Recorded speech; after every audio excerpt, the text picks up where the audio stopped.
It's always funny when people say, Taylor Swift only writes breakup songs. Because, yeah, tell that to the artists quietly building their careers on songs she wrote. Today we're going through 13 songs Taylor Swift wrote, not for herself, but for other artists, and honestly, it reveals this whole secret timeline of how Taylor's pen has been shaping pop, country, rock, indie. Basically, every genre she walks past. And what I love is that every one of these songs has this very Swiftian fingerprint. You know, the casual emotional devastation, the romantic metaphors, the tiny details that sound like a diary left open on the floor vibe. So let's break it down, story style, insight first, and judgment free. Let's talk about the Taylor Swift songs you didn't even know were Taylor Swift songs. Number 1, This Is Really Happening, Brittany Hoover, 2007. Oh, this is really happening. All those kisses up. This one feels like opening a time capsule labeled Baby Taylor. She wrote it with Blue Sanders, and it has all the classic early Swift tropes. And stars that might be airplanes, kissing in cars, memories like photographs. It's practically the Fearless era in a single song. And here's the fun detail. Taylor allegedly wanted this one for herself. Which, honestly, you can hear it. It has that warm, Polaroid-filled heartbreak that became her signature. It's cool because you get to see her style before everyone else caught on. Before the stadiums, before the re-recordings, before the Easter eggs. Number 2, Best Days of Your Life, Kellie Pickler, 2008. The best days of your life. Taylor and Kellie Pickler met while opening for Brad Paisley's 2007 tour and instantly bonded. And of course, because it was the late 2000s, that friendship eventually turned into a revenge anthem. The lyric, "A cheater is always a cheater," is just peak Taylor.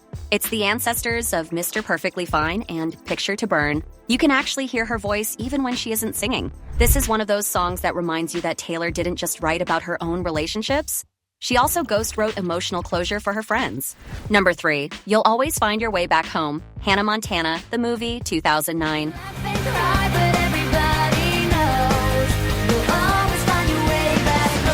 Yes, Taylor Swift wrote a Hannah Montana song. If you grew up in that blessed Disney Channel era, this probably rearranged your entire childhood and you didn't even know it. It's co-written with Martin Johnson, who shows up multiple times in Taylor's early career, and honestly, it's textbook Swift. You can change your jeans, you can chase your dreams, but you'll always find your way back home. It's simple, catchy, earnest, basically the blueprint for half the Disney soundtracks of the late 2000s. And Miley and Taylor even performed together at the 2009 Grammys. Different worlds, same universe. Number 4, Bein' With My Baby, Shay Fisher, 2009. Nothing's quite like being with my baby. This one sounds like Taylor bottled the feeling of a quiet summer night and turned it into a melody. The lyrics mention fireflies, guitars, and someone's dad's car. And suddenly you're transported back to that strange phase of American teenage nostalgia that Taylor basically invented. Fun detail, one of the co-writers, Jim Beavers, worked with Taylor when she was just 14. So this song kind of lives in that country girl Taylor finding her voice era. Number 5, 2 is Better Than 1. Boys Like Girls' Feet, Taylor Swift, 2009. And I'm thinking 2 is better than 1. Okay, this one is iconic. This is the VMAs era Taylor, the sparkly dress Taylor, the time when she was still transitioning from country into mainstream pop. And what does she do? She teams up with Boys Like Girls, the most 2009 band name possible, and helps write the most achingly soft ballad of the year. It's sentimental without being cheesy. Well, maybe a little cheesy, but in that comforting early 2000s way. Taylor even performed it live with them, and honestly, it's one of those collaborations that aged surprisingly well. It's also one of the first times where you see her writing from a perspective that isn't just her own, a sign of where her pen was headed. Number 6, Permanent Marker, Mary Sarah, 2010. Through your face in permanent marker, oh yeah. This one is fascinating because Taylor actually performed it live as an unreleased track years before Mary Sarah recorded it. And it has such a signature early Swift attitude. Finding a picture of your ex's new girlfriend, drawing on it with a permanent marker? Yeah, that's very 2008 Taylor. It's funny because you can hear the Speak Now energy bubbling in her, just not fully formed yet. It's messy, but in a fun teenage rebellion kind of way. Number 7, Both of Us, B.O.B. Feet, Taylor Swift, 2012. Both of us, someday I will. This was one of her earliest genre-crossing moments. It's Taylor in her I'm not just a country girl anymore era, bridging worlds before it was cool. The chorus is classic Swift vulnerability. I wish I was strong enough. It's emotional but pulled back, almost reflective. It's interesting because she's singing about strength, but you can tell she's still figuring out her own version of it. This collaboration also gave us Speak Now tour surprise performances and a weirdly beautiful moment where Taylor and B.O.B. shared the same emotional wavelength. Number 8. This Is What You Came For. Calvin Harris and Rihanna, 2016. This is what you came for. Lightning strikes every time she moves. This is the song with the whole Niels Sjoberg situation. Taylor wrote it, used a pseudonym to hide her involvement, and then quietly sang background vocals. It's like she wanted to be part of the moment without claiming the moment. And honestly, that's peak mid-2010s Taylor. The lyrics are deceptively simple but emotionally sharp, a hallmark of her pop writing. Also, her surprise performance of it on the Eras Tour, yeah, that sent the internet into a spiritual crisis. Number 9. Better Man, Little Big Town, 2016. And I just miss you, and I just wish you were a better man. This is where you really feel the songwriter in her evolving. Taylor originally wrote Better Man for herself, but later sent it to Little Big Town. And wow, that song just hurts. It's raw, reflective, emotionally restrained in that very grown-up way. This is Taylor stepping into a new era of writing. Not angry, not explosive, just honest. And the fact that she heard their harmonies in the song instead of her own voice, that shows the maturity of a writer who's thinking beyond themselves. Number 10. Babe, Sugarland feat. Taylor Swift, 2018. How could you do this, babe? This is one of those songs where you immediately hear the Red Era DNA. Taylor wrote it with Pat Monahan. Yes, the Hey Soul Sister guy, and it's basically heartbreak boiled down to a single word. Babe. The simplicity is what makes it hit.